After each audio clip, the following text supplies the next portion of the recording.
إذا أعجبكم الفيديو اضغطوا على زر الاشتراك وشاركوا مع أصدقائكم. شكرا.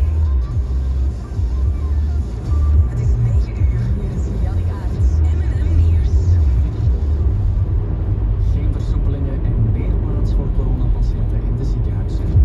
De coronasituatie in ons land verslechtert. Dat blijkt ook uit de recentste coronacijfers. Voor de zesde dag op rij stijgt het aantal coronabesmettingen naar dagelijks 2400. En dat is een vierde meer dan een week eerder. De ziekenhuisopnames zijn ook in een week tijd met bijna 20% toegenomen. Mensen in ons land die lijden aan mucoviscidose krijgen 2 dure medicijnen voortaan terugbetaald. Mucoviscidose is een ongeneeslijke erfelijke ziekte die de luchtwegen en de spijsvertering aantast.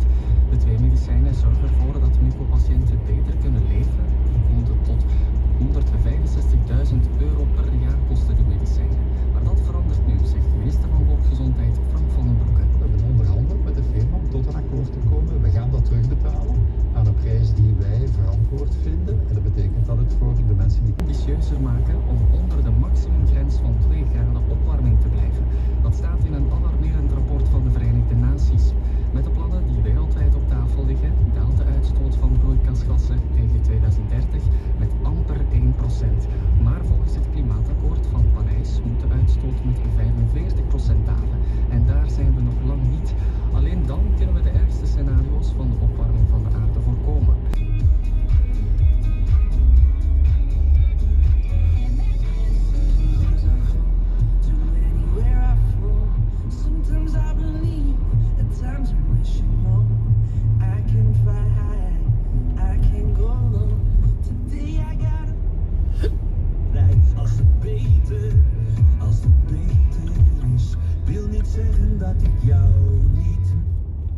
Zelfs helemaal geen wedstrijdkilometers aan de start. Maar het belang van het openingsweekend blijft. De getallen zijn 6, 12, 22, 29 en 33.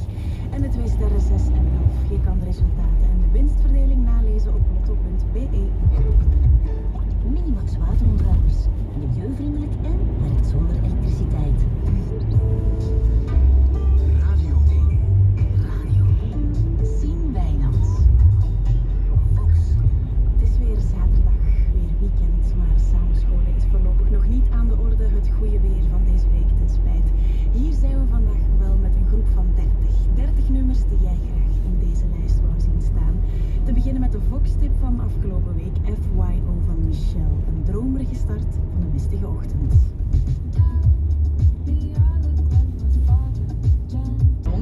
Rond 11:20 vertrekken ze in Gent en dan moeten ze normaal gezien rond 4:30 wel in Nieuwhoven ergens toekomen. Je ziet het allemaal gebeuren uiteraard via Sporza en op 1 deze namiddag. Maar vandaag, 27 februari, is het ook exact 10 jaar geleden dat 2 zangeressen dachten, ah wel, dat is dus een schone dag om een debuutalbum uit te brengen. Ja, je hebt langs de ene kant Alexis Jordan. Toen ze 14 jaar was, heeft ze ooit meegedaan aan America's Got Talent. En had ze talent? Uiteraard, wat een stem heeft die vrouw.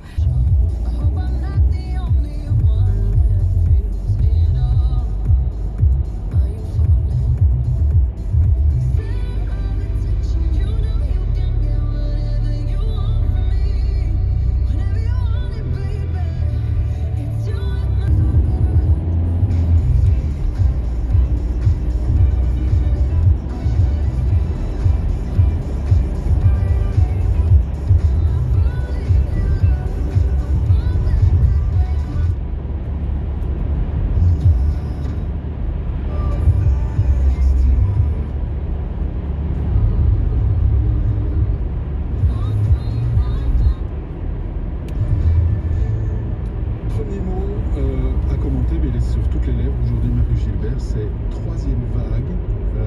Les nouveaux cas augmentent de 25%, c'est ce qu'on peut lire dans les rapports de Sciences Anno qui ont été publiés aujourd'hui. Le nombre de patients en soins intensifs augmente également, le taux de positivité augmente aussi. On va revenir sur tous ces termes, on va essayer de les réexpliquer. Mais d'abord, est-ce que selon vous, ça pourrait être les prémices d'une 3e vague, Marie-Gilbert? Tous les ingrédients sont là, en tous les cas, et on peut peut-être aborder parce qu'en fait, bon, l'épisode d'hier peut laisser penser que une valeur a déclenché vraiment un changement de décision. Or, 200 hospitalisations. 200 hospitalisations.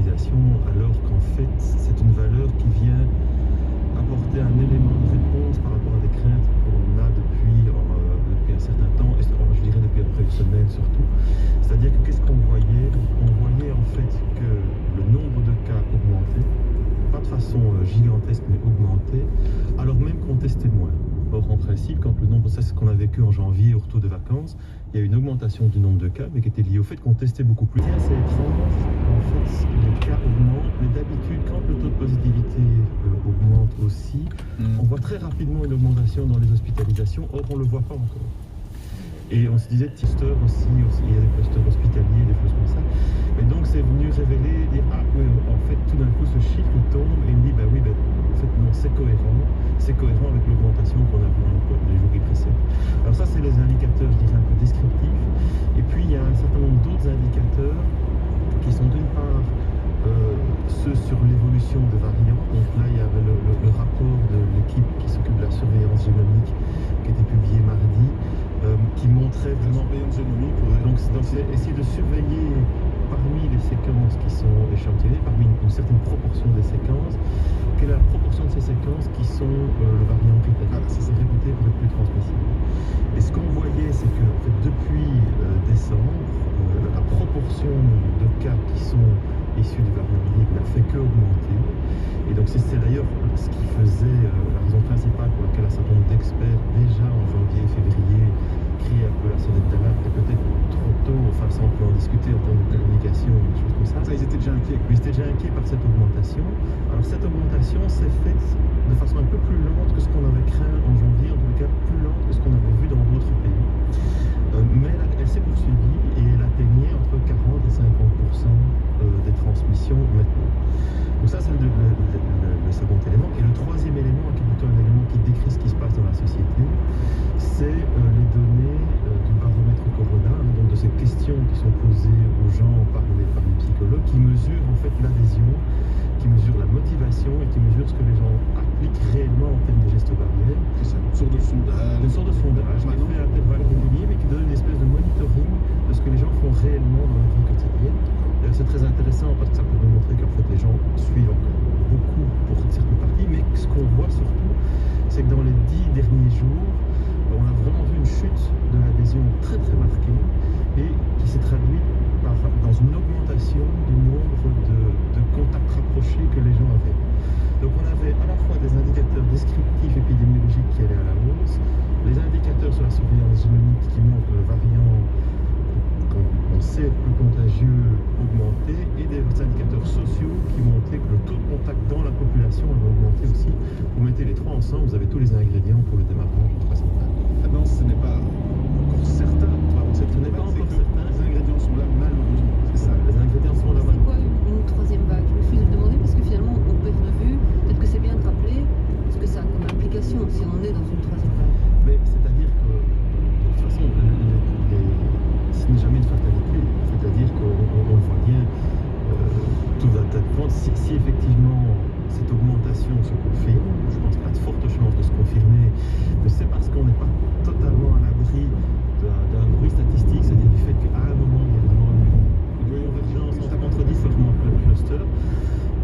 Avec les autres éléments que je viens de mentionner, ça me paraît peu probable, mais je pense que tout le monde a envie d'avoir un peu de pensée positive, donc c'est pour ça que je pense que la décision de reporter est en fait une très bonne décision, parce qu'on ne pouvait pas exclure totalement qu'il s'agisse d'un bruit statistique, mais si c'était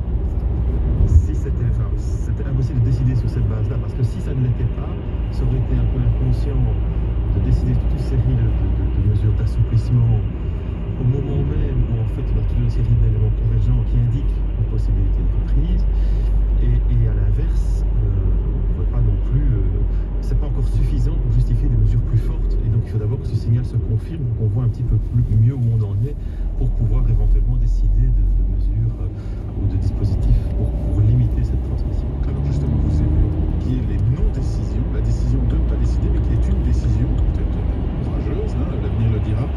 On écoute Alexandre De Croo, le Premier ministre, qui s'adresse malheureusement à nouveau à la population dans un style un peu cherché. Je demande d'être très très prudent. Je sais qu'on est tous tentés à prendre notre liberté, mais le fait qu'il y a tellement d'hospitalisations les jours précédents, c'est un signe qui doit nous inciter à être plus prudents et vraiment faire très très attention pour vous-même aussi, mais pour les gens autour de vous.